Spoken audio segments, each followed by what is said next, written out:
What's going on, everybody? Welcome back to another episode of Rear Naked Locks.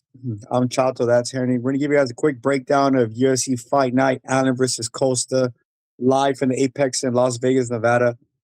Man, this card, it's not the best, but there is some sleeper fights, man. The main event's a banger. Like how you feel about the card overall, Henry? Should be violent. I mean, the quality of the fights pretty trash, but I think there's a pretty good chance that we get maybe eight, nine finishes, even from like some of the women. So should be exciting. Some debuts I'm looking forward to. The return of Malcolm Wellmaker. You almost forgot, you know. Don't get it twisted. I'm always a lock. Yeah, man, I agree, man. Like, they must be high on Wallmaker because his matchup should be an easy win. Hopefully, Wallmaker lands one of those nasty left hooks and just gets another highlight reel knockout. Eh, But let's jump into to the main event, man. The main event's an absolute banger, man.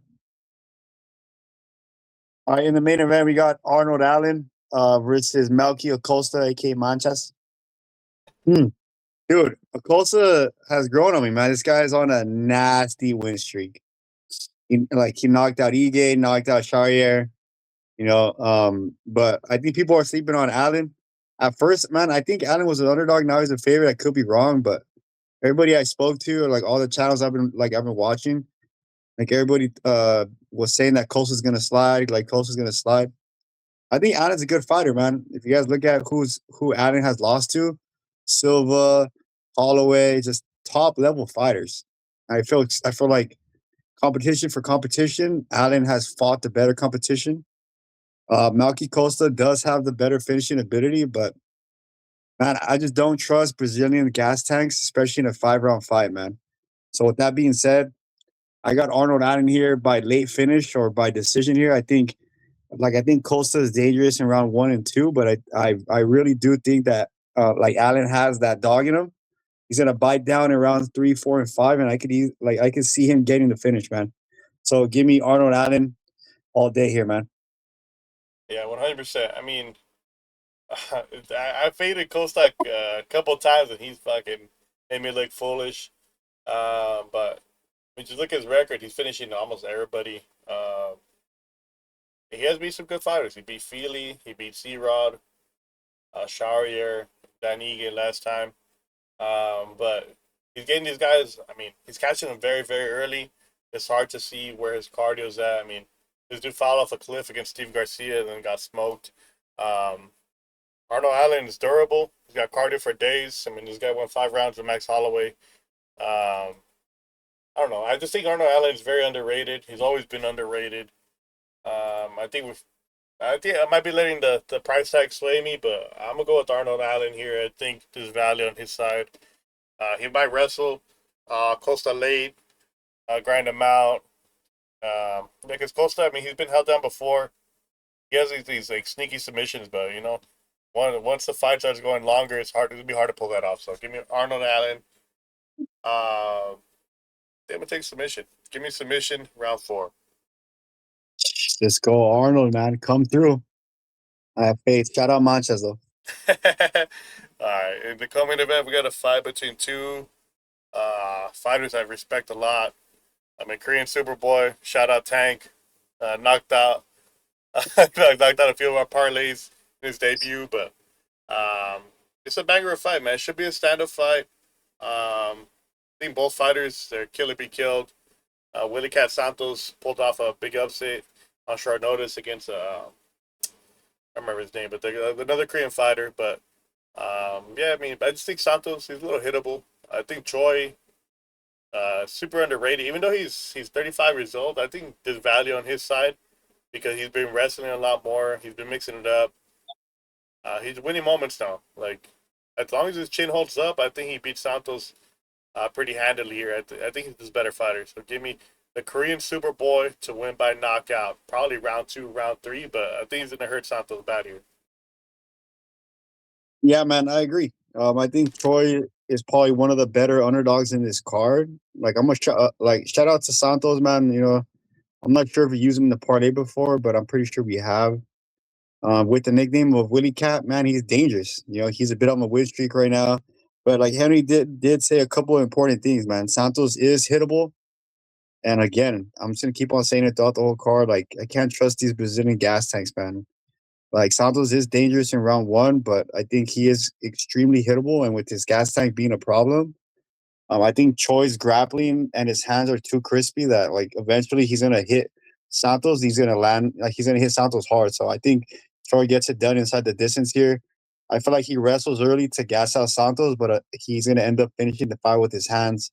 It's like if you guys don't know who Korean Superboy is, man, just look at his highlights. This dude has nasty power, throws straight punches, head body, and like with that type of mixture, with somebody that has the ability to mix it up, man, I'm gonna pick that fighter 9 times out of 10. So give me Troy here at dog money all day. Yeah, 100%. I mean, we've been pretty hit or miss in the month of April and May when it comes to dogs. We hit Sterling, we hit Josh Hoge, but we fumbled big time on Kyler Phillips, Brysick, Jeremy Stevens. We're hoping Choi, he delivers like Sterling did and Hoke, where he just, fights to the game plan. Stevens was a horrible pick. That's on me. that's on me. But Korean Superboy, man, he's on a win streak now. I mean, after he started the military service, I mean, he's been looking good, man. Um, he's durable. I know he's been knocked out before, but he's very durable. Those are like freaking fight of the year candidates. Some of them are in the Hall of Fame. Like, I just think he's gonna be able to dog it out more than Willie Cat is. And sometimes Willie Cat shows up out of shape. He shows up like that against this fight. I think Korean Superboy cruises. So give us Korean Superboy as official Park Alley Bangers play of the week plus 130. Yeah, man, I agree, man. We try to pick fighters that are gonna fight for your money, man. And I just honestly believe Choi is probably one of the better underdogs in this card. It's like people give him like a lot of shit for the losses, but man, I truly believe that like he's lost to absolute dogs. Cub Swanson, dog. 2018, Jeremy Stevens, search him up, dog. Charles Jourdain, he's tricky on the feet, man. Like he's on a back to back KO streak, and I feel like he's gonna continue with that train, man. So give me Korean Superboy all day here, man. He's gonna show that there's levels on the feet. I'm telling you, he's gonna grapple early, gas, and he's gonna hit him with that straight shot. If you're feeling dangerous, Korean Superboy inside the distance, but at plus 130, that's an easy play. Yeah, let's go, man. Let's go. Hopefully, we right the ship on this one. All right, next up we got the prospect Wellmaker versus Diaz. Man, I've been seeing a lot of disrespect towards Wellmaker online.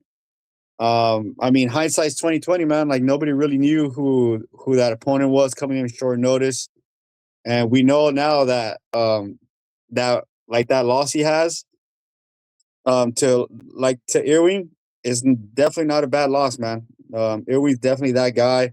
Like we faded Irwin multiple times, and like he's made us pay. So I feel like this is a perfect redemption fight for Wellmaker.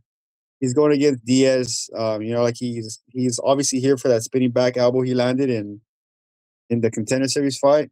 He's not the worst fighter in the world, but he's definitely not like the future champion. I feel like Wallmaker, if he has the right game plan, he could definitely land that left hook. So give me Wallmaker inside the distance here. Diaz, like I wasn't really of a fan of Diaz's head movement, and like if you don't have good head movement, and like if you're not gonna mix it up, head body, you're just gonna stand in there and give Wallmaker the ability to land. I feel like that's a dangerous game to play, man. So give me Wallmaker inside the distance. I think he lands that signature left hook here. Yeah, 100%. Well, Malcolm Wellmaker's going to remind the world how good he is. Will Wellmaker be a freaking top five guy? Probably not, but he's more than good enough to beat Juan Diaz. I mean, Diaz is a decision merchant. He has some stoppages on his record, but don't let it fool you, bro. Like it's ground and pound, doctor stoppages. His TKOs are pretty fraudulent. The one in Contender Series was legit, but he was getting worked before that. I just think Wellmaker's too good to lose to a fighter like him. A volume puncher is not going to beat Malcolm Wellmaker. Ethan Ewing clearly hits hard. Phenomenal footwork, but watch that fight back. That was not one-sided. You could argue it was 1-1 going to round 3.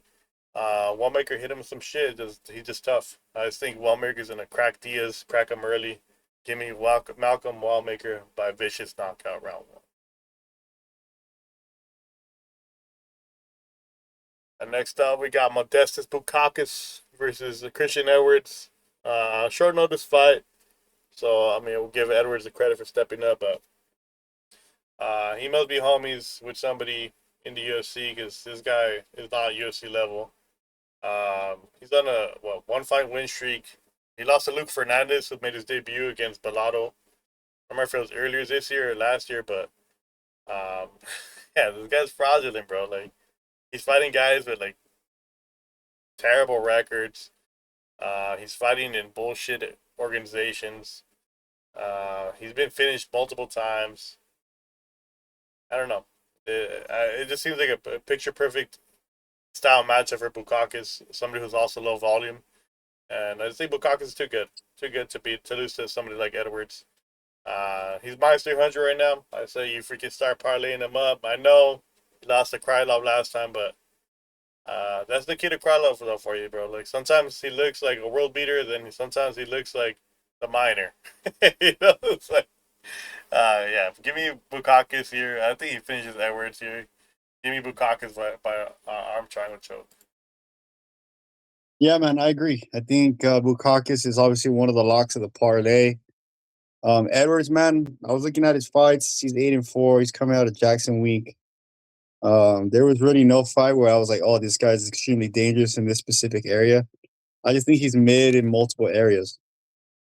Bukauskas is extremely dangerous, man. He has pretty good wins out there. You know, he beat Paul Craig, Kutsalaba, and losing to Krylov in 2016 is obviously kind of a bad look. But just like Henny emphasized, it's a hit or miss, dude. Like he looks like a world beater, but then he also looks like shit in some fights.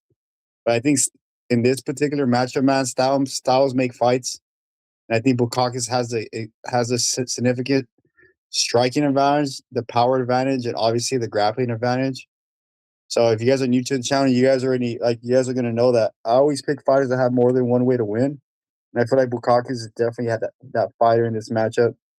I could easily see a club and sub. He lands hard on Edwards, drops him, and then he goes for the submission. So give me Bukauskas inside the distance, man. Let's go.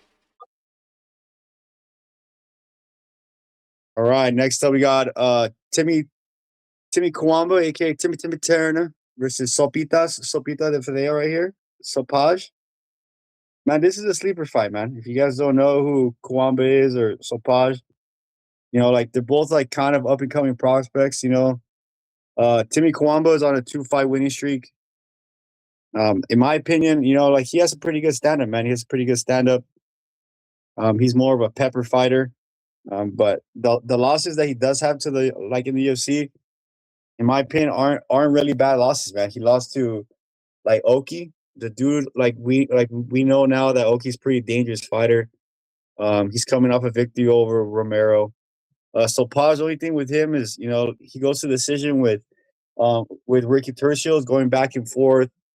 I just didn't see anything that Sopaj really did that made me confident enough to put him in a parlay. Originally, he was supposed to be in my parlay, but I was looking at tape and I was just like, I really don't feel comfortable in parlaying him because I just don't think he's that much better in the grappling or striking compared to Cuamba. I think dog for dog, I think Cuamba's going to do it to him. So I'm going to go with the underdog here. Give me Timmy Cuamba to win by decision. I feel like Sopaj is a decision machine. I feel like all the potential to win inside the distance goes to Cuamba. So give me Cuamba money line or inside the distance, man. He's a dog. Yeah, so it's a banger of a fight. I mean, both strikers. They might mix in the wrestling a little bit, but I think they're both going to choose to keep it on the feet and just work the striking. I just don't think Cuamba's dangerous. I mean, he's a volume striker. He's fighting a power puncher and Sopaj. Sopaj, I think people underrate him just because that vicious knee that Vinicius Oliveira landed on him. But watch that fight back. It was competitive, bro. It wasn't until Sopaj slowed down when Vinicius took over. But Sopaj came out with a super wrestling heavy game plan in that fight and gas himself out. That was a UFC debut. Came back, beat Ricky Tercios. it looked pretty average, but Turcio was pretty tricky. I think Cuamba's gonna be there to get hit, and yeah, I think Sopaj is gonna win the moment. So give me the Sopaj by decision. Let's go. First fight that we're going against each other. Let's go, Cuamba. All right, next up we got a banger of a fight. We got Nikolai Veretennikov versus Chaos Williams. We've been using Veretennikov a lot in his two most recent fights in our parlays and bets. Yeah, but he's been getting favorable matchups though. So it's like when this guy got mauled by Austin Vanderford, it was just a horrible look. And then he gets freaking taken down by Punahili. It just looks. There's times where Veretennikov looks like a world beater, and there's times where he looks freaking horrendous. I just don't think he's that good. I mean, he beat Nico Price. Okay, he beat Francisco Prado. He could make the argument he lost that fight. And then against Danny Barlow, he didn't throw any punches. I know this dude hits hard. I know he could crack. Uh, but I just think Chaos Williams is gonna bring it to him. Chaos Williams, I mean, he's fought the tougher competition. He's on a 2-fight losing streak, but he lost to Gabriel Bonfim and Andreas Gustafsson, who had both smoked Veretennikov and won. I think Williams is a better striker. He's got the heavier hands. There's going to be absolutely zero grappling here. And if there is any grappling, even though I've never seen Williams land a takedown, I assume he's a better grappler. So give me Chaos Williams. Probably round 3, TKO, after Veretennikov gets tired. Yeah, man, I agree. This is another potential lock of the card, in my opinion, is Chaos Williams. I think this fight is going to stay on the feet. Chin for chin, I got Williams. Power for power, I got Williams. I think Veretennikov is mid. He has came through for the channel before, but I think just all the signs point towards Williams. Competition, striking, power, takedown defense goes to Williams. I think Williams is an overall better MMA fighter. So I'm gonna pick the fighter with the more opportunities to win here. So give me Chaos Williams inside the distance. Henry's been speaking very highly of Williams knocking him out. So usually when Henry's this confident against like with fighters, that usually happens. So I'm going with Henry here. I got Williams inside the distance, man. Yeah, I mean, if you're feeling it too, man, like the odds are super close. Where we at with Chaos? Chaos, I think he's a slight favorite. Yeah, he's sitting at -125. Um, look, I get it. Andreas Gustafsson beat the crap out of him, but Gustafsson, I'm pretty sure took a dive against Renat. Uh, that was just a weird finish. I don't know. I think Chaos Williams is a fucking absolute lock here. One of the better fighters in the card. So, let's go Chaos. My God, we got an absolute banger again, guys. We got Tukos Tacos versus Erslan. Man, Erslan is 1-4 in his last 5. Tukos Tacos absolutely just mid as well. I'm not that much of a fan of both fighters. To be honest, man, this is a pretty sketchy card to fight on. Sketchy card to pick. I mean, Tukos is he did beat Tafa. He's lost to Sterling and like Umar Sai. But man, I think you're just picking mid versus mid. So I'm gonna go with the underdog here. I think Tukos Tacos is the underdog in this fight, +140. I just think that he has more ways to win. He took Tafa down, subbed him. He does have pretty decent striking. He just ran into Sterling, the better striker. Umar Sai, the better the better grappler. I think Erslan is he's just here for the UFC shorts.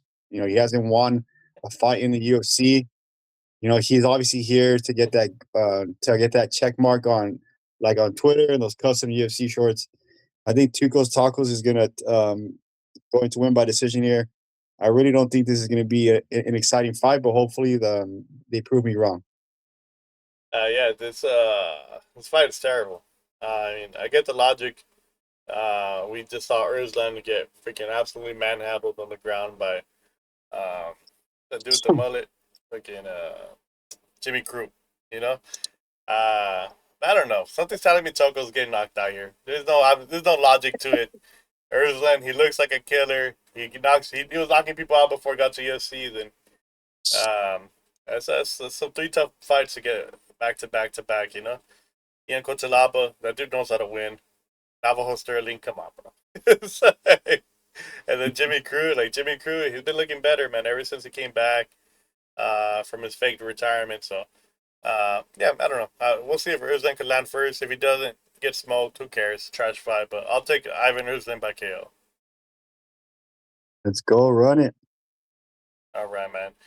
Next up, we got Tommy Gantt versus Artur Minev. This is low-key a good fight. This could have been a contender series fight.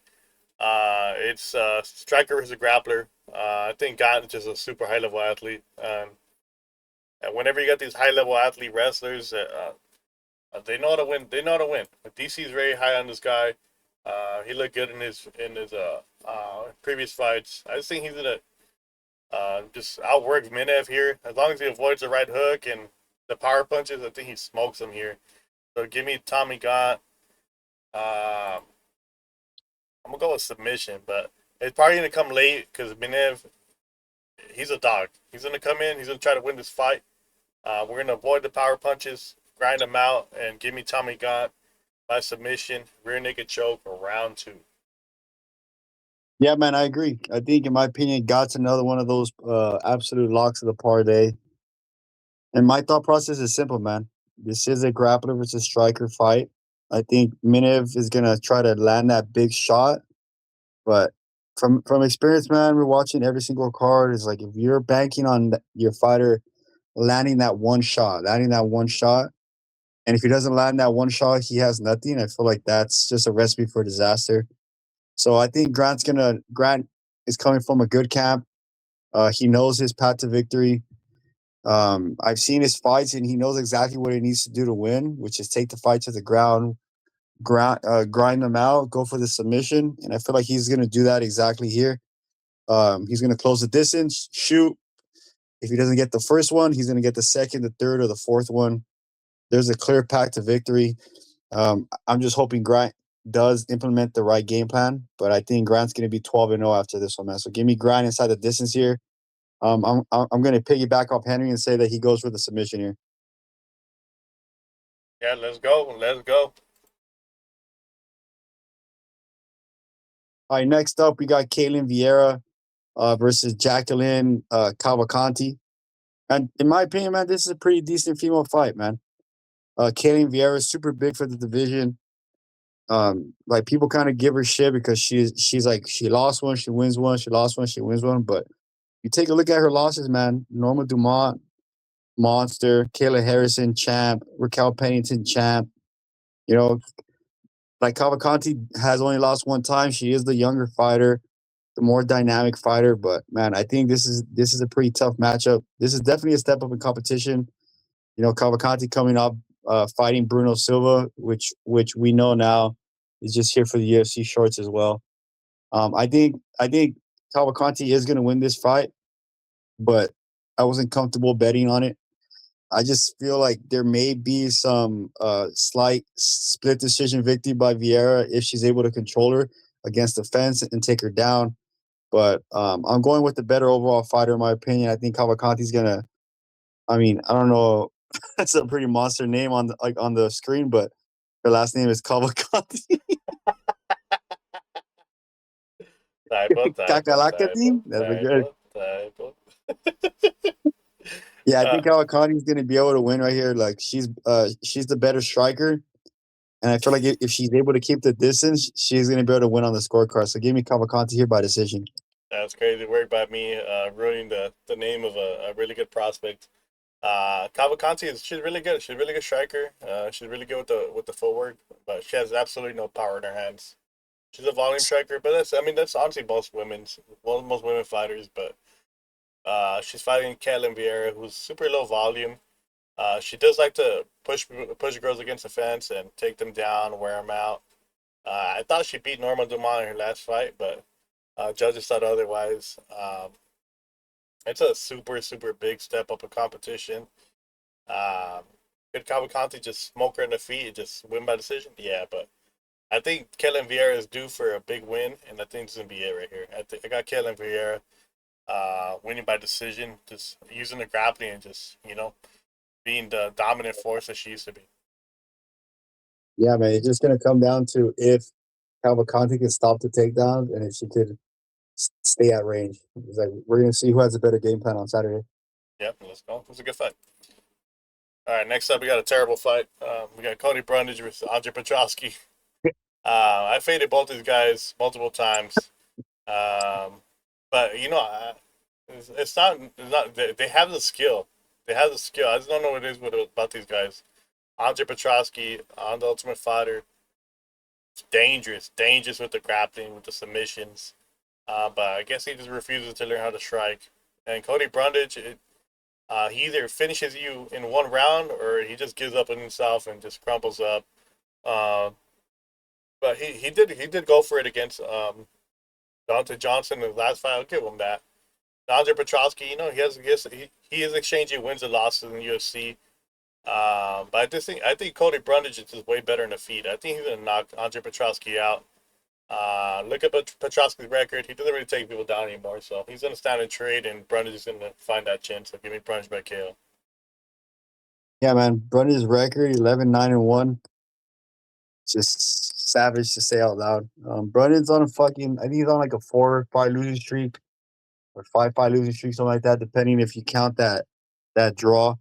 I think it's mid versus mid, man. But I just want to say, man, I agree with Henry, bro. I was a big fan of Petrovski in the Ultimate Fighter. This dude was an absolute dog. This dude's like built like a monster. His submission and his grappling is what everyone keeps talking about. But Henry emphasized one key point, and at first I didn't believe Henry, but I thought Petrovski was going to win against Shabazian. I thought Petrovski was going to win against Ralston. And my argument was he's going to take him down. He's going to control him. He's going to go for a sub. And after Ralston knocked him out, Henry got up and he's like, I fucking told you he doesn't go for takedowns. This is exactly what's gonna happen. So Henry gave it a step by step. I think Brundage is good enough to be defensively sound on the takedowns if Petrovski does do it. If the fight stays on the ground, I agree with Henry. Brundage is gonna light him up. He is the bigger dog here. So it's unfortunate, but give me Brundage here to win inside the distance. Man, I just don't know what happened to Petrovski, man. He's just a bodybuilder now. I mean, honestly, this is Petrovski's fight to lose. If he wants to make this fight easy, take him down, grind him out early. Brundage will eventually give up his neck, but we'll see. I think this is a dogger pass, so let's go with the big dog. I think he's like plus 200 or something like that. So yeah. All right, next up we got an absolute banger here. On and off, like in and out of the cage, absolute banger. We got Alice Ardelean versus Poliana Viana. Man, if you guys don't know who these fighters are, man, I suggest you follow them on social media platforms and watch their fights. Like they're not the worst fighters, man. Especially Ardelean in her last 2 fights, she's on a 2-fight win streak. Her hands, her hands have been looking way better, man. She was an underdog, I believe, in one of those fights and came out absolutely looking like prime Mayweather on the feet. Poliana Viana, she's more of like I would say like more of a grappler. She does have 8 wins by submission, but man, we've seen her quit before. She does have an off button. She does have a quit button. I think one of them's in an upward trajectory, and the other one's going down. I think Viana peaked when she was with Poatan, so I got Ardelean here. I just think that she's actually getting better as a fighter. So give me Ardelean inside the distance here. I think Ardelean lands those straight shots and gets Poliana Viana out of here. Yeah, I think Chato said it correctly. She's getting better. Whereas Viana, she's on a super decline. Just seems like she's maybe her head's out the game, and apparently she's making a lot of money on OnlyFans, so that's probably right. I just think Alice just cares about her career a little bit more. She's willing to dog it out more. As long as Alice doesn't make a mistake and put herself in some silly submission situation, I don't see how Viana wins here.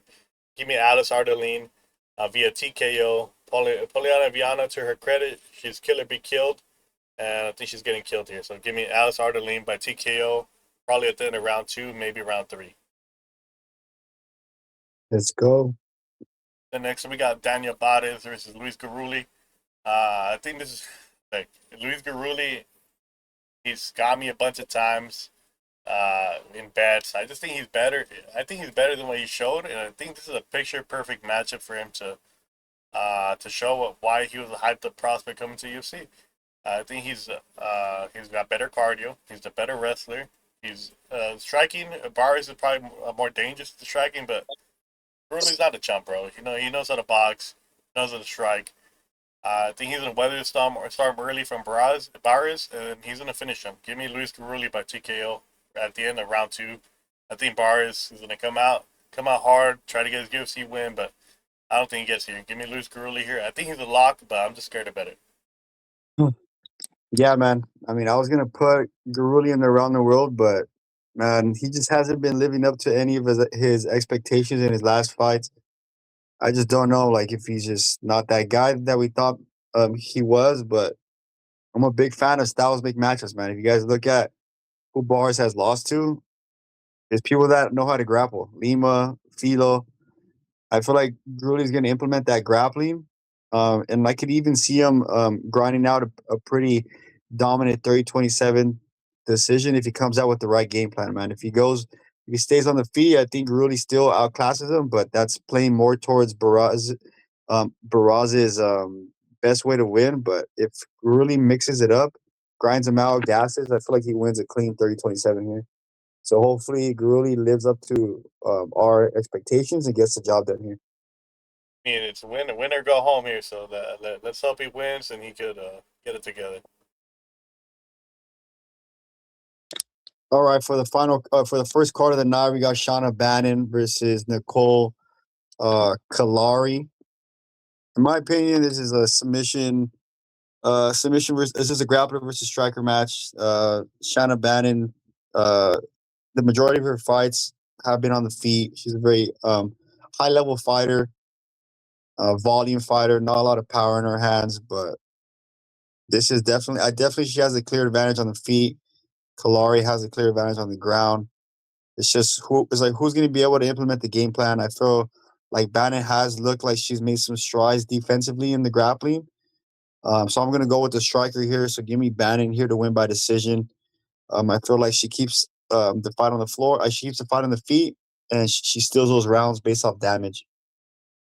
Yeah, I mean, this fight's horrendous. I mean, if you're betting Caliari, you're bold, man. Because I mean, I think Shauna Bannon's pretty mid, but you know, it's gonna be her 5th UFC fight.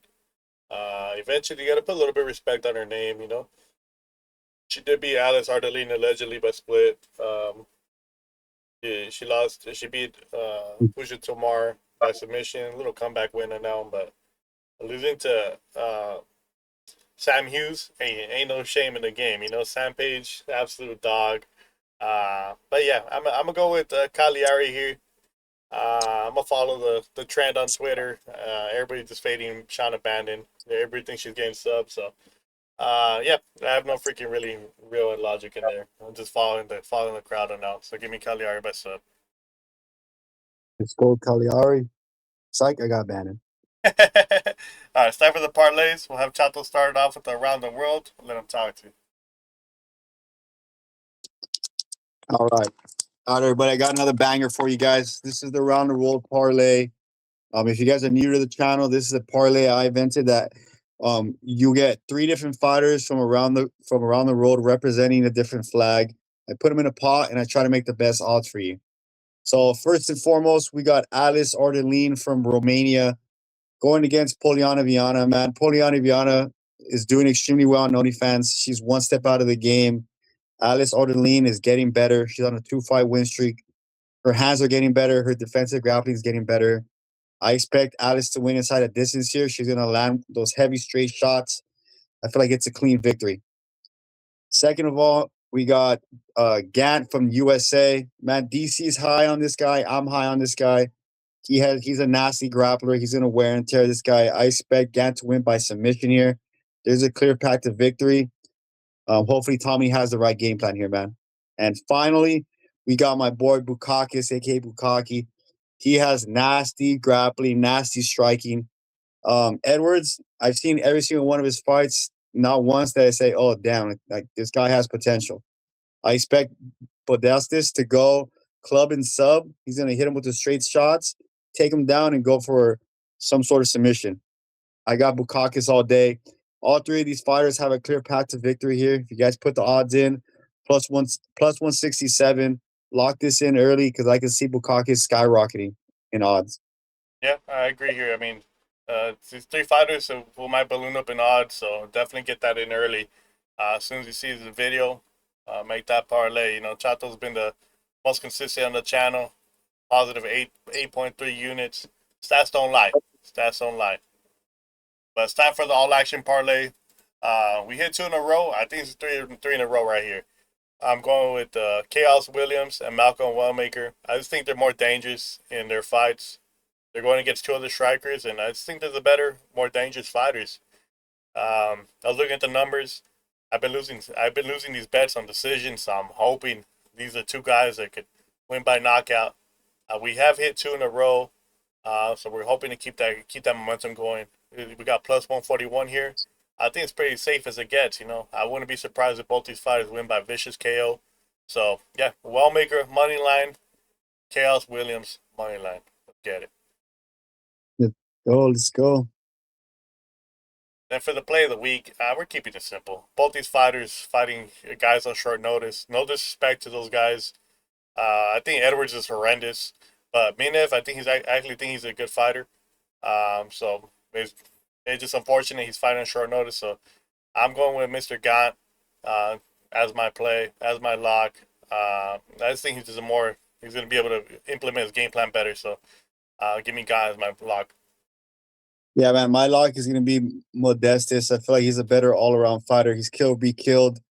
Don't let his last loss to Krylov misdirect you. This guy has nasty power, nasty submissions. He's just a better overall mixed martial artist.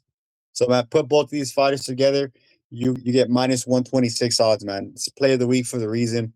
Lock it in early. Yeah, I mean, I wish it was plus money, but hey, it's cards like this. We don't want to force anything. Yeah, we're trying to stay in the green, so hopefully this card helps us keep building momentum. We'll see where we end up at the end of the year, but I think we're doing pretty good. Yeah, man. Thanks again for all the support. If you guys are coming from the West Coast, first fight is at 2 p.m. Make sure to follow me on Twitter. I'm always live, giving new bets, giving fight predictions, like etc. So come down and say what's up. We appreciate all the love and support, all the comments. We see all of you guys, man. Thanks again for the support, man. Real Naked Locks out. Peace.